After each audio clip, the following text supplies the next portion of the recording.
अर्थसंकल्पक शहाजीराजे भोसले, स्वराज्याचे देखणं स्वप्न पाहणाऱ्या, दोन छत्रपती घडवणाऱ्या राजमाता राष्ट्रमाता जिजाऊ माँसाहेब, हिंदवी स्वराज्याचे संस्थापक पहिले छत्रपती शिवाजी महाराज, दुसरे छत्रपती संभाजी महाराजांना मदनचा मानाचा मुजरा, यशवंत, कीर्तिवंत, प्रजावंत, प्रज्ञावंत, रणनीती धुरंधर, प्रौढ प्रताप पुरंदर, क्षत्रिय कुलावतंस, सिंहासनाधीश्वर, महाराज अधिराज, श्रीमंत श्री छत्रपती शिवाजी महाराज की जय. जय भवानी, जय शिवाजी, हर हर महादेव. वेरूळ गावचे पाटील बाबाजी भोसले यांना मालोजी राजे आणि विठोजी राजे हे दोन मुले. मालोजी राजांना शहाजी राजे आणि शरीफजी ही दोन मुले. शहाजी राजांना शंभू राजे आणि शिवाजी राजे हे दोन मुले. शिवाजी राजांना संभाजी महाराज आणि राजाराम महाराज ही दोन मुले. तो काळ मध्ययुगाच्या 17व्या शतकाचा. या महाराष्ट्रात अनेक परकीय सत्तांचे आक्रमणे होत. त्यामध्ये आग्र्याचे मुघल, अहमदनगरचा निजामशाह, विजापूरचा आदिलशाह, गोव्याचे पोर्तुगीज, जंजिऱ्याचा सिद्दी यांचा समावेश असे. या परकीय सत्ता महाराष्ट्रात येत हैदस मांडत. गाई ब्राह्मणांना कापलं जायचं, मंदिरांचं नुकसान केलं जायचं, स्त्रियांची दिवसा ढवळ्या अब्रू लुटून हत्या केली जायची, तसेच अन्यायाविरुद्ध बोले त्याचे नाक कान कापले जायचे, गावं पेटवली जायची, शेतं पेटवली जायची आणि शेतकऱ्याचा सारा म्हणून सर्वचे सर्व पिकं लुटून नेली जायची. या आणि अशा भयावह वातावरणामध्ये शहाजीराजे भोसल्यांनी विजापूरच्या आदिलशहाची जहागिरी स्वीकारली.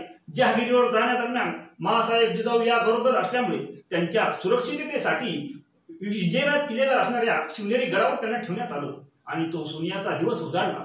फाल्गुन मध्य तृतीया शके 1551 म्हणजेच 19 फेब्रुवारी 1630 शिवनेरीच्या नगरखान्यामध्ये ढोल चौघडा ताशाच नाही वाजत होती. तशा मंगल प्रसंगी माँसाहेबांनी पुत्र रत्नास जन्म दिला. गडावर शिवाई देवीचे मंदिर म्हणून बाळाचे नाव शिवाजी ठेवलं. शिवनेरी गडावर जन्मले असे वीर शिवाजी राजे, भगव्याची मान भगव्याची शान भगव्याची दौलत हे राजे. दाही दिशेत उत्साह जाहला धन्य मराठे झाले, शुभाचे तेज लाखात एक शिवनेरी गरजून बोले. नतमस्तकान सह्याद्री बोलली मर्द जन्माला आला, ते भगवा जागला भगवा पेटला शुभा जन्माला आला. जय शिवबा जय शिवबा जय शिवबा जय शिवबा. बालशिवबांवरती माँसाहेबांनी पुराणातील थोर शूरवीरांच्या तसेच साधू संतांच्या कथांचं संस्काररूपी अमृत पाजलं. त्याच दरम्यान आदिलशहाने शहाजीराजांना बंगळूरची जहागिरी दिली. शहाजीराजे बंगळूर या ठिकाणी स्थायिक झाले. राज दरबार भरवू लागले, राज वैभवात राहू लागले. त्यांनी माँसाहेबांनी बालशिवांना बंगळूर या ठिकाणी बोलावून घेतलं. तेथेच बालशिवांचं उर्वरित शिक्षण झालं.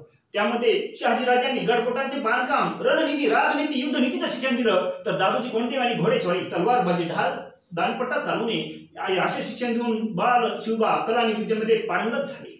एका दिवशीचा प्रसंग बंगळूरमध्ये तमाशा आलेला होता. हे जेव्हा सवंगड्याकडून कळालं तेव्हा तमाशा पाहायला गेले. हे जेव्हा माँसाहेबांना कळालं तेव्हा कडाल्या माँसाहेब आणि नोकराकडून बोलावून घेतला आणि विचारता झाल्या, कोठे गेला होता शिवबा? बाई कशी नाचती या ती बघायला 10 दिशी कांशीला लावली. उद्या आम्ही नाचाल बघाल का? शिवबा तुम्हाला बाई नाचवणारा नाही, बाई वाचवणारा राजा व्हायचंय. शिवाजी घाटात ते अशा संस्कारातून अशा प्रसंगातून त्याची आपल्याला नितांत गरज आहे. आदिलशहाची पुण्याची जहागिरी शहाजीराजांनी बालशिवांना दिली. सोबत माँसाहेब शस्त्रास्त्र, खजिना आणि राजमुद्रा दिली. त्या राजमुद्रेवर कोरले होतं प्रतिपंचचंद्र लेखे व वर्धिष्णू विश्व वंदिता शासनो शिवशेषा मुद्रा भद्राय राजते. या संस्कृत राजमुद्रेचा मराठीत अर्थ होतो प्रतिपंचच्या चंद्रकलेप्रमाणे वाढत जाणारी, साऱ्या विश्वाला वंदी असणारी शहाजीराजांचे पुत्र शिवाजीराजे यांची ही राज्य प्रणाली रयतेच्या हिताची आहे. मजल धर्मजल करत माँसाहेब आणि बालशिवा पुणे येथे पोहोचले. माँसाहेबांनी लाल महालाचे काम हाती घेतले. 2 वर्षात लाल महाल बांधून झाला. परकीयांच्या त्रासाला कंटाळून पुणेकर रानावनात जाऊन राहू लागले होते. त्यांना समजलं माँसाहेब आणि बालशिवा पुणे येथे आलेत आणि ते येऊन तिथे राहू लागले आणि पुणे वसलं. वेळेअभावी ते थांबतो. जय शिवराय, जय शंभूराजे, धन्यवाद.